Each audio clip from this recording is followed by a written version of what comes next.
Salut à tous, bienvenue, merci d'être avec nous. Si vous êtes amateur d'automobile, eh bien c'est maintenant que ça se passe. Vous le savez certainement, on est tous les mois chez Carugati Automobile à Plan-les-Ouates où on parle de voitures d'exception, de voitures de prestige, de voitures de sport et même de voitures historiques. On a plaisir d'être aujourd'hui avec Fabrizio Carugati. Bonjour Fabrizio. Bonjour. Alors on voit que tu es de retour de vacances, parce que si j'ai bien suivi les réseaux sociaux, tu étais en Serbie quelque temps. Alors, c'est presque pas une blague, mais c'est une voiture qui aurait pu, en tout cas, te ramener de Serbie, pas forcément par l'autoroute, mais c'est une voiture qui a un historique qui est assez incroyable, Fabrizio. Oui, c'était pour faire le lien un peu les vacances, un peu de légèreté. Ça, c'est une petite Fiat 500 Jolly, une vraie 500 Jolly Ghia. Qui est très rare, parce que les vrais, ils en ont fait environ 500 à l'époque, dans les années 60. Et celle-là, elle a la particularité d'avoir transporté Tito, donc le maréchal en personne. Le maréchal en personne, qui était baladé par un chauffeur avec ses invités dans des et en fait, il en a eu 3, et c'est une des trois Jolly qui le baladait un peu à Belgrade ou ailleurs sur la côte adriatique. Et ça, c'est vraiment une très belle pièce, toute restaurée. Maréchal Tito, qui avait moins peur que Vladimir Poutine aujourd'hui ou Joe Biden. Là, je parle au niveau, par exemple, sécurité, au niveau blindage. Disons qu'il n'y avait pas tellement... Ouais, alors là, oui, non, faut pas se faire fallait pas se faire tirer dessus, on est bien mais bon, d'accord. c'était safe à l'époque. Il n'y avait pas trop de risques. Et puis lui, il faisait l'unanimité dans son pays, donc il risquait Exactement, pas toujours grand-chose. réélu. Exactement. On va parler de ce livre qui va avec, si on peut dire. Oui, c'est l'occasion de faire, de parler aussi d'un ami qui est un historien véhicule, qui fait des storybooks, donc des petits bouquins sur un véhicule à chaque fois particulier où ça donne tous les détails du modèle.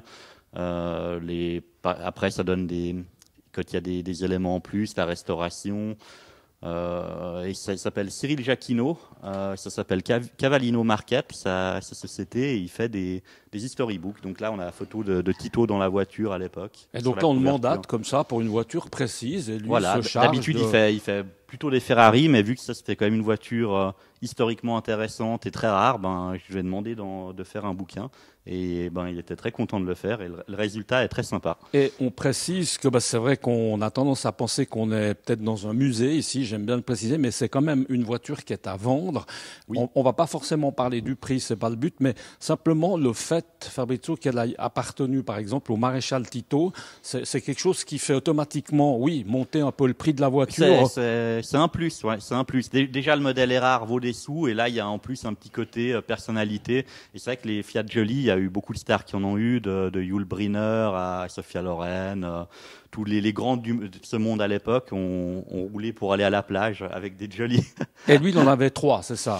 Et peut-être même encore une autre, mais en tout cas 3, je suis sûr. Bon, quand il recevait les chefs d'État de l'époque, on peut imaginer que là, il sortait cheveux au vent, sans voilà, prendre trop de risques avec la vitesse. Exactement. Et voilà. Et il roulait avec quoi? Autrement, on sait, Tito, qu'est-ce que dans ces voitures de fonction il aimait bien les grosses américaines, en fait. Il aimait bien les grosses américaines, il aimait bien les actrices italiennes, et voilà. Bon, c'est déjà un bon vivant. Allez, nous on va aller maintenant s'intéresser à des voitures allemandes qui se démodent. Alors, on a oublié de parler de cette belle Lancia Delta. Oublié celle-ci, pardon. Désolé, on a la Lancia. Avant les Mercedes, donc c'est quand même une voiture qui plaît beaucoup, qui a eu beaucoup de retours sur les réseaux.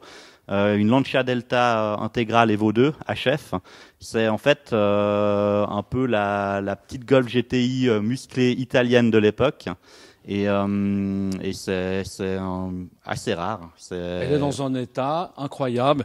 J'ai juste tout à l'heure, voilà, on va dire à Théo de se rapprocher un peu pour qu'on voit quelque chose. Voilà, Théo, on va filmer un peu. Elle est vraiment dans l'intérieur qui, franchement, elle est neuve, la voiture. Oui, vraiment très très bien suivie. Pourtant, elle a plus de 130 000 kilomètres. Et elle a 28 ans, la voiture. Elle est de 1993. Et c'est une vraie première main, vendue neuve à Genève. Très belle voiture, très sympa à rouler. Ça n'a pas beaucoup de chevaux, 220 chevaux. Donc, mais pour l'époque, c'était bien, et c'est une voiture très sympa. Très plaisante. Et qui est vraiment une voiture de passionné, héritée du rallye, la période où Lancia gagnait tout encore en rallye. C'est vraiment une voiture mythique. Alors, l'occasion de rappeler, on aime bien le faire, que bien sûr qu'on voit beaucoup, pendant ce temps, pendant qu'on discute, on voit beaucoup de Ferrari, on voit beaucoup une petite Bugatti là qui traîne, on voit de la Mercedes, on voit un peu de tout.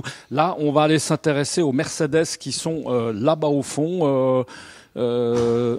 J'allais dire Tiziano, Fabrizio, on va s'intéresser à ces deux Mercedes là-bas. Oui. Allez, parle-nous déjà de ces deux modèles, on y arrive tranquillement, on va essayer d'accélérer un peu le pas parce qu'il est grand ton garage. Si on veut arriver à faire le tour, il y a beaucoup de pièces. Non, alors là, on a la chance aussi d'avoir deux Mercedes rares, une des rares Mercedes de l'époque des années 70 à avoir un moteur 8 cylindres, donc elles sont les deux équipées d'un V8.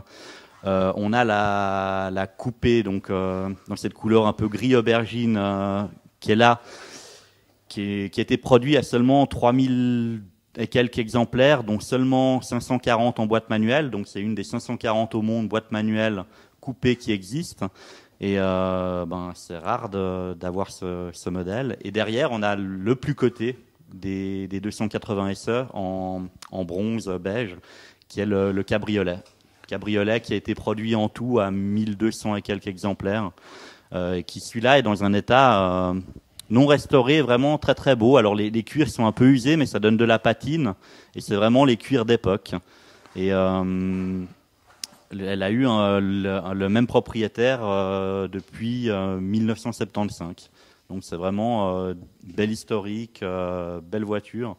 Et ce qui est marrant, c'est que quand on les déplace, alors là c'est une boîte automatique, donc on s'en rend moins compte, mais avec la coupée qui est en boîte manuelle, c'est comme rouler une Yaris tellement c'est facile. C'est ultra léger, ultra précis, c'est un salon roulant. On n'a pas l'impression de conduire une grosse voiture. C'est vraiment génial. Question juste comme ça pour capoter, décapoter, ouais, ça oui, va, c'est tout simple, ouais, c'est allemand, c'est fiable, il n'y a pas de problème. Même après 40, 50 ans, ça marche. Pas de souci. On va passer juste à côté, parce qu'on a dit tout à l'heure, évidemment, le garage. Là, on peut plutôt dire que c'est un petit peu, historique, c'est ça. Et puis là-bas, c'est un peu des voitures à peine plus actuelles. Un peu moderne. Après, ça dépend de la place qu'on a. On manque toujours de place, donc on va dire ça comme ça. On fait comme on peut. Moi, je suis subjugué de voir l'état de ces voitures, et je me dis que la mienne, qui a 5 ans, elle est dans un moins bon état que ça. Donc la mienne, elle sera invendable. Mais celles-ci, elles sont vraiment dans un état tout impeccable, pour des voitures évidemment de collection, certaines, des voitures qui ont des dizaines de kilomètres. C'est vrai que là, on passe à côté comme si c'était une Porsche lambda, mais là, on a quand même une série limitée à 991 exemplaires. La Porsche R, on en a déjà un petit peu parlé dans une autre vidéo, mais c'est vrai que on passe à côté comme si c'était normal de l'avoir ici. Une petite Peugeot comme ça, c'est vrai. Alors que c'est quand même une super série limitée de Porsche et qui est hyper sympa à rouler. Bon, il faut dire que là, il y a un tout petit peu trop de choix. C'est vrai qu'il y a un peu abondance de biens, comme on dit, Fabrizio. Donc, on sait plus très bien où regarder. C'est un peu comme un enfant au jouet Weber. Il est un peu la panique. Il vaut mieux que pas assez. Il vaut mieux trop que pas assez. Absolument. Un petit mot juste là-bas au fond, rapide, une petite Rolls. Alors juste, on avait une Bentley Mulsanne, donc la limousine de Bentley, entre guillemets, la plus prestigieuse, ancienne école. Puis là, on a rentré une magnifique Rolls Phantom, alors qui est encore plus gros, c'est encore plus confort. On a, comme d'habitude, on a pour tous les goûts. On a rentré un peu de Ferrari, un peu d'Aston. Ça faisait quelques temps qu'on n'avait pas rentré de nouvelles. Mais c'est vrai que ça, c'est des salons roulants magnifiques. Autant la Mulsanne que la Phantom. C'est vraiment pour faire des kilomètres. Et la Rolls n'a pas appartenu à Churchill pendant qu'on y est. Non, pas celle-ci. Non, on n'a pas d'autres stars, propriétaires. D'autres chefs d'État qui ont eu l'occasion d'avoir une de vos voitures. On continue de balayer comme ça, rapide, toujours évidemment de la Ferrari, allez, un petit peu de Porsche, beaucoup de rouge, là, tout à coup. Et puis là, il y a c'est assez rare aussi. Non, c'est une, qui est là-bas. Non, qui est là, pardon. Une Aston Martin. On voulait en parler. Avec oui, bon, ça alors c'est pas celle plus rare, mais c'est une très belle voiture, belle ligne. Et puis là, on prépare gentiment. On a la chance d'avoir des affaires qui tournent pas trop mal. Donc là, il y a 2 voitures qui étaient là depuis quelques temps, la SLR et la Diablo, qui devraient bientôt partir, être livrées. Voilà, ça tourne. Il y a des entrées, des sorties. Donc tant qu'il y a du mouvement, c'est qu'il y a de la vie. Alors complètement. Voilà. Merci. Je crois qu'on a fait un joli petit tour d'horizon, Fabrizio. Ouais, on a parlé de tout. Là, il y a une petite voiture aussi pour les enfants qui est amusante. Voilà, celle-là. Si jamais. Pour Noël, voilà. bientôt. Prévoyez les cadeaux. Vu le climat, c'est bientôt Noël, effectivement. En tout cas, on se réjouit d'avoir surtout un été avant de passer à Noël. Merci beaucoup, Fabrizio, d'avoir été avec nous. On vous le rappelle, on était comme chaque mois ici dans ce garage Carugati Automobile, un véritable musée. En tout cas, si vous voulez vous faire plaisir, eh bien, c'est ici que ça se passe à Plan-les-Ouates. À très bientôt. Ciao.